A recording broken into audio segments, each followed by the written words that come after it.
नमस्कार भक्त मंडली, आप सभी को भक्ति कैवल्य चैनल में स्वागत है।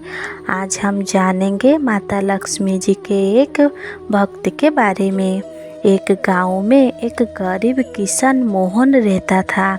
उसके घर में उसकी माँ जानकी और पत्नी बिमला रहती थी। बिमला दारिद्रता के कारण परेशान रहती थी। मोहन के माँ रोज मंदिर जाती थी। कभी कभी अपनी बहू बिमला को मंदिर ले जाती थी। एक दिन बिमला ने देखा कि उसके बचपन का सहेली मंदिर आई है, जो कि काफ़ी अमीर थी। बिमला अपनी मन की बात सहेली को बताई। उसके सहेली बिमला को माता लक्ष्मी जी के शुक्रवार के व्रत रखने को कहा।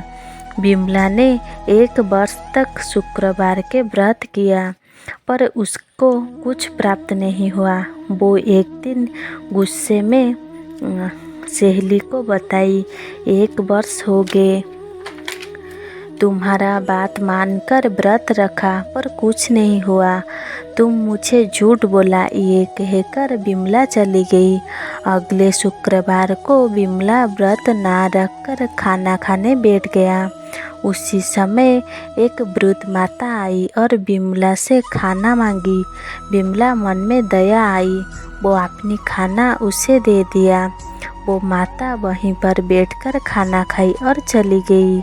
उसी दिन बिमला भूखा रहा। रात्रि को माता लक्ष्मी उसके सपने में आए और बोले, बिमला, आज तक तुम मेरे व्रत मन में लालच रख कर की थी, पर आज बिना लालच के व्रत रखा। बिमला बोला, मैं तो व्रत नहीं रखा हूँ। वो वृद्ध माता को मेरे खाना देना पड़ा, इसीलिए मैं भूखा रहा। माता लक्ष्मी बोले, वो वृद्ध माता मैं थी। आज तुम बिना स्वार्थ के मुझे खाना खिलाई, मैं प्रसन्न हूँ। ये कहकर माता चली गई। बिमला उठकर देखा तो जिस थाली में माँ लक्ष्मी भोजन की थी, वो थाली सोने की हो गई है और घर धन्य धान्य से भरी हुई थी। बिमला सारी बात पति और सास को बताई।